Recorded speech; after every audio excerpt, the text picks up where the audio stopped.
We're on the 10th day of our Holland America cruise, and we're heading toward the little town of Akureyri, where we'll spend our day traveling the countryside with a local tour company. After boarding our minivan, we head toward our first stop, the Godafoss Waterfall.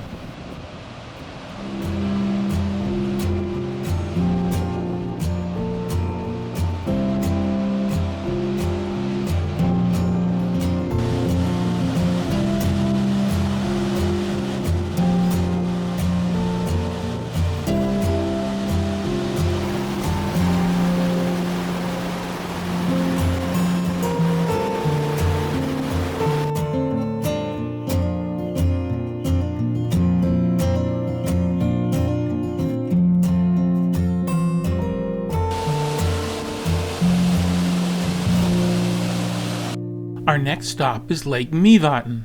Mývatn means midge, the type of black flies that are known for the area. Even though they don't bite, they're very annoying, flying into your nose and eyes.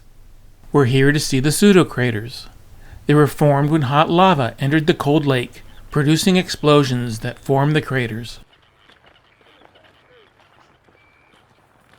One of the more unusual areas we visited was the hiking trails through Demiboger. These formations were caused when lava filled a marshy area. The water-laden ground caused steam vents to rise through the lava, cooling the molten lava around them. The lava lake then drained away, leaving these unusual formations. But there are other theories on how these were created. The petrified bodies of trolls. But we have 13 brothers living here also. These are the Icelandic Júlalads. They are the sons of two vicious trolls, Grýla and Leppalúði. Grýla was a very bad troll. She used to go around stealing children and taking them to their cave and eating them, especially bad behaving kids. They used to be naughty, but now they have cleaned up their act, and 13 days before Christmas, kids put their favorite shoe into the window, and they come one by one and put treats in that shoe during the night. And if you've been naughty, you get a potato.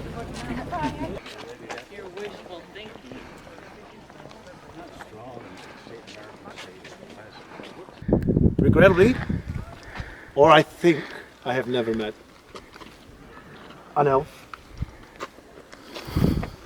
But they are here. I have the biggest experience. I think most Icelanders will tell you that they have misplaced items and then they find them in a very public spot later, and that's when the elves are teasing you. They take them and hide them and then return it a little bit later. There are many trolls also here. There's one over there, there, and up there. Also over here and over there. Trolls are really bad and big and ugly. And luckily most of them have turned into a rock. Here we come back to the creativity of Icelanders giving places names. This is called Gatklettur in Icelandic, which translates to the rock with the hole in it. Also, from here we can also see the most pissed off troll of them all. This guy was getting thrown out of the party just before they solidified into rocks, and there he is saluting them. He's really pissed off, this one. Nearby were some small caves with hot springs in them. This used to be a popular bathing place, but volcanic activity between 1975 and 1984 caused the water temperature to rise. It has cooled down over the years, but it's still too hot, so bathing's still prohibited. Just above the pools is a fault, separating the American from the Eurasian tectonic plates. On our way to the Nammerskad geothermal area, we passed by the Bjarnarflag power station. It is one of the oldest and smallest geothermal power stations in Iceland, producing only about 3 megawatts. This geothermal area was the most active we have seen, with steaming hot springs, bubbling mud pots, and a number of fumaroles.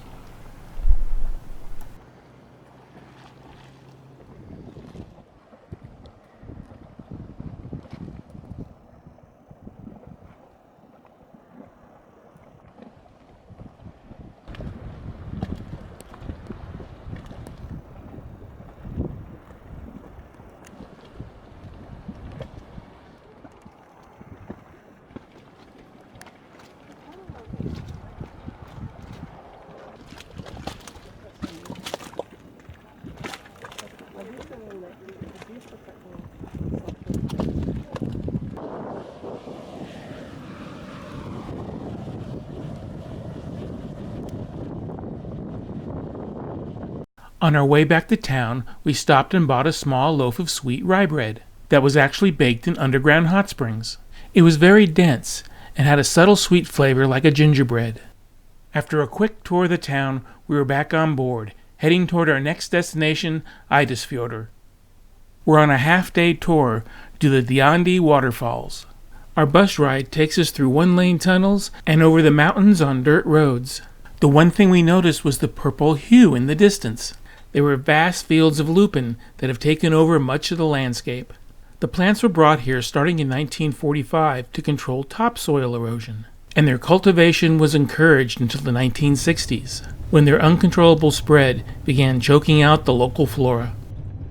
Once we got to our stop, there was a series of waterfalls, each one getting bigger as we made our way up the hill.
On our way back, we stopped at the small settlement of Hofsferry, where we enjoyed a sweet dessert and a hot drink.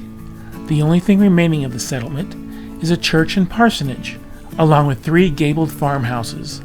The farmhouses were rebuilt in the same manner as the originals, and now contains a museum as well as a small restaurant. After getting back to Iceland, we have a tour with Helga. Helga is originally from West Berlin, and now gives historical tours. Our tour starts at the church, where each member of the community participated in making a bird. So all kind of people, small children, old people, all kind. So each bird is unique. And these are 749 birds, golden flowers. It's our spring bird. So if the bird arrives, you know the spring is coming. Helga conducted her tour by representing herself as different historical members of the community, which made her presentation difficult to follow at times as she jumped in and out of character. Icelanders only used line fishing. No nets, no nothing. Yeah, so I would wish we didn't get trawlers. And I'm very proud about my daughter because she got a lot of horsehair from friends, so she did these ropes.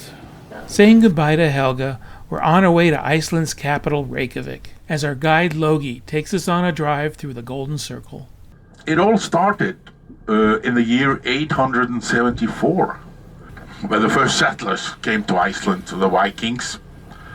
And the story is they escaped the evil king of Norway at that time because they didn't want to pay taxes to him. What they did, those guys, they took all their best horses with them. Then they sailed to Ireland. They robbed some beautiful women and took with them to this island here. This is the reason why we Icelanders are so beautiful. We are strong. We eat like horses. And we hate to pay taxes. But we are few here. We are only 340,000 people in Iceland. and that's not many. It's about the same that attended the Woodstock Festival back in '69. The Rift Valley, what we call Canyon of Alamanagao. Normally we refer to it as the crack, because deep, deep, deep down under there, the tectonic plates are pulling apart. The North American and the Eurasian one. And 2 centimeters a year, they say.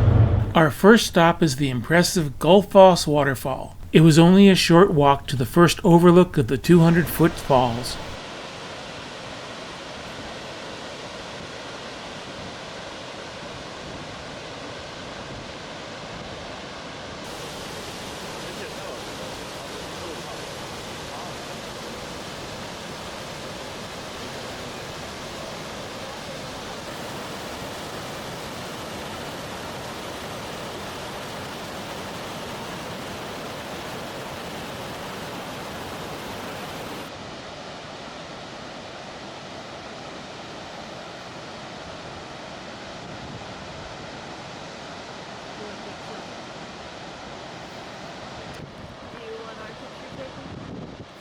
Can I return the favor, or are you happy with what you have?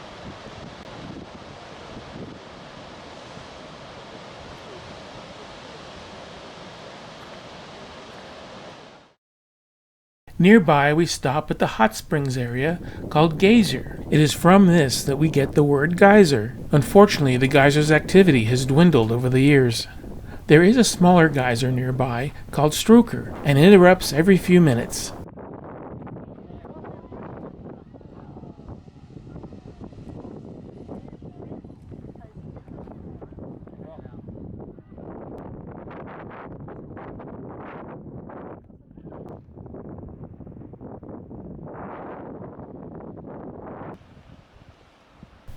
For lunch, we split a bowl of lamb stew at a cost of $14.50. Our last stop is at the Secret Lagoon Hot Springs, where we're able to relax and lounge around in the hot water. This is the oldest swimming pool in Iceland, and the original pool was built in 1891. The hot springs that feed this pool even has its own little geyser that erupts about every 5 minutes. It was nice to be able to control the temperature of the water by swimming closer to the hot springs. Well, after about an hour and a half, we were on our way back to the ship. The one thing we sort of regret is that we really didn't get to see Reykjavik. After leaving Iceland, our cruise heads toward the Faroe and Shetland Islands.